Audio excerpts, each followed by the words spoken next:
Hello అండి. అందరికీ నమస్కారం. నేను మీ కట్టా కార్తీక్.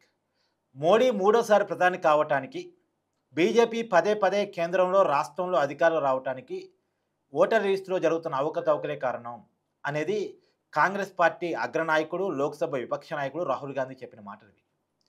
ప్రెస్ మీట్ పెట్టి మరీ, పవర్ పాయింట్ ప్రజెంటేషన్ ఇచ్చి మరీ, ఎన్నికల ప్రక్రియలో జరుగుతున్నటువంటి మోసాల మీద చాలా అనుమానాలు లేవనెత్తారు రాహుల్ గాంధీ. ఆయన లాజిక్స్ ఏంది అంటే మహారాష్ట్రలో, హర్యానాలో పార్లమెంట్ ఎన్నికల్లో అంటే మొన్న 2024 పార్లమెంట్ ఎన్నికల్లో ఇండియా కూటమికి, కాంగ్రెస్ పార్టీకి ఎక్కువ సీట్లొచ్చాయి. కానీ ఆయా రాష్ట్రాల్లో జరిగిన అసెంబ్లీ ఎన్నికల్లో మాత్రం బీజేపీ పార్టీ ఎన్డీఏ కూటమి గెలిచింది. ఇది ఎలా సాధ్యమైంది? నిజానికి మొన్నటిదాకా మనం విన్నదేంటి? అసెంబ్లీ ఎన్నికల్లో అక్కడ లోకల్ పార్టీలకి, కాంగ్రెస్ పార్టీకి ఓటేస్తున్నారు. కానీ పార్లమెంట్ ఎన్నికలకొచ్చేసరికి మోడీని చూసి బీజేపీకి ఓటేస్తున్నారు. ఎన్డీఏ కూటమికి ఓటేస్తున్నారు అనేది మొన్నటిదాకా మనం అనుకున్నాం. కానీ మొన్న మాత్రం రివర్స్‌లో జరిగింది. పార్లమెంట్ ఎన్నికల్లో కాంగ్రెస్ పార్టీకి, అసెంబ్లీ ఎన్నికల్లో బీజేపీ పార్టీకి ఓట్లేశారు. ఇది ఎలా సాధ్యమైంది అన్నది రాహుల్ గాంధీ ప్రశ్న. అంటే ఎన్నికల్లో అవకతవకలు జరగటం వల్లే ఇది సాధ్యమైంది అనేది ఆయన ఉదాహరణ. దానికి కొన్ని ఉదాహరణలు కూడా ఆయన చెప్పారు. ఆయన కర్ణాటక రాష్ట్రంలో బెంగుళూరు సెంట్రల్ నియోజకవర్గాన్ని ఒక ఉదాహరణగా తీసుకున్నారు. అక్కడ బెంగుళూరు సెంట్రల్ పార్లమెంట్ స్థానాల్లో 7 అసెంబ్లీ కాన్స్టిట్యున్సీలు ఉంటాయి. సహజంగా ఏ పార్లమెంట్ స్థానంలోనైనా 7 అసెంబ్లీ కాన్స్టిట్యున్సీలే ఉంటాయి. అక్కడ 6 అసెంబ్లీ నియోజకవర్గాల్లో కాంగ్రెస్ పార్టీకే ఎక్కువ ఓట్లొచ్చాయి మొన్న జరిగిన పార్లమెంట్ ఎన్నికల్లో. కానీ ఒక్క అసెంబ్లీ నియోజకవర్గంలో, ఆ అసెంబ్లీ నియోజకవర్గం పేరు మహదేవ్‌పుర. అక్కడ మాత్రం 1,14,000 ఓట్లు బీజేపీకొచ్చాయి. దానివల్ల ఆ పార్లమెంట్ స్థానం బీజేపీ చేతిలోకెళ్ళిపోయింది.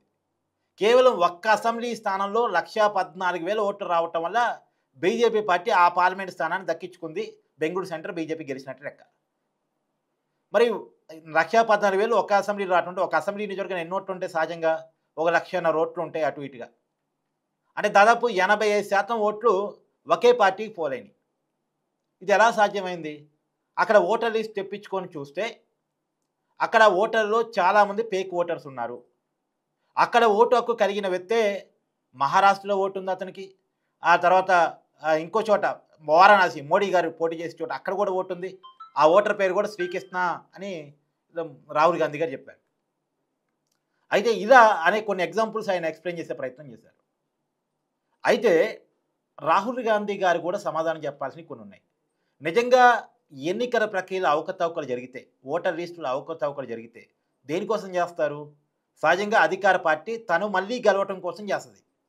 ఎన్నికల కమిషన్‌తో కలిసి కుట్ర చేస్తది. అదే కదా రాహుల్ గాంధీ గారు చెప్తుంది. అదే నిజమైతే రాహుల్ గాంధీ గారు మొన్న పార్లమెంట్ ఎన్నికల్లో 2 చోట్ల నుంచి పోటీ చేశారు. అది ఉత్తరప్రదేశ్ రాయ్‌బరేలీ నుంచి పోటీ చేశారు. కేరళ వాయనాడ్ నుంచి పోటీ చేశారు. కానీ 2 చోట్ల కూడా గెలిచారాయన. ఇంకొక లాజిక్ ఏందంటే నిజంగా ఎన్నికల ప్రక్రియలో అవకతవకలు జరిగితే బీజేపీ ప్రధానంగా రాహుల్ గాంధీని ఖచ్చితంగా ఓడించాలనుకుంటది. మరి రాహుల్ గాంధీని ఎందుకు ఓడించలేకపోయింది? 2 చోట్ల రాహుల్ గాంధీ ఎలా గెలవగలిగారు? తర్వాత బీజేపీకి కీలక రాష్ట్రం ఉత్తరప్రదేశ్‌లో మొన్న సీట్లు తగ్గాయి. ఓటర్ లిస్టులో అవకతవకలు జరిగితే బీజేపీ పార్టీకి ఎందుకు సీట్లు తగ్గుంటాయి ఉత్తరప్రదేశ్‌లో? మోడీ గారి మెజార్టీ కూడా వారణాసిలో తగ్గింది. ఎలా తగ్గింది? ఓటర్ లిస్టులో అవకతవకలు జరిగితే మోడీ గారు తన మెజార్టీని పెంచుకునే విధంగా ప్లాన్ చేసుకుంటారు కదా! మరి మెజార్టీ మోడీ గారిది ఎందుకు తగ్గింది వారణాసిలో? అదే ఉత్తరప్రదేశ్‌లో రాహుల్ గాంధీ ఎలా గెలవగలిగారు? తర్వాత 2019 ఎన్నికల్లో బీజేపీ పార్టీకి 303 సీట్లొస్తే, మొన్న ఎన్నికల్లో కేవలం 260 సీట్లే వచ్చాయి. ఎందుకు సీట్లు తగ్గుంటాయి బీజేపీకి? అంటే సహజంగా ఓటర్ లిస్టులో అవకతవకలు జరిగినప్పుడు సీట్లు పెరిగే విధంగా ప్లాన్ చేసుకుంటే ఏ రాజకీయ పార్టీ అయినా. మరెందుకు దాదాపు 63 సీట్లు తగ్గాయి బీజేపీ పార్టీకి? ఇయ్యాల చంద్రబాబు మీద, నితీష్ కుమార్ మీద ఆధారపడి ఎన్డీఏ కూటమి నడుస్తుంది. మూడోసారి ప్రధాని అయ్యారు మోడీ. వాళ్ళు లేకపోతే బీజేపీ అధికారంలో, కేంద్రంలో ఉండే అవకాశమే లేదు. మరి ఒకళ్ళ మీద డిపెండ్ అయ్యి అధికారం వచ్చే పరిస్థితిలో బీజేపీ ఎందుకు దిగజారింది? ఓటర్ లిస్టులో అవకతవకలు జరిగితే బీజేపీ పార్టీ సొంతంగానే సీటింగ్ పెంచుకుంటది కదా! 303 అని పోయినసారి వస్తే, ఈసారి 350 సీట్లు వచ్చేలా ప్లాన్ చేసుకుంటది కదా! మరెందుకు అలా జరగలేదు?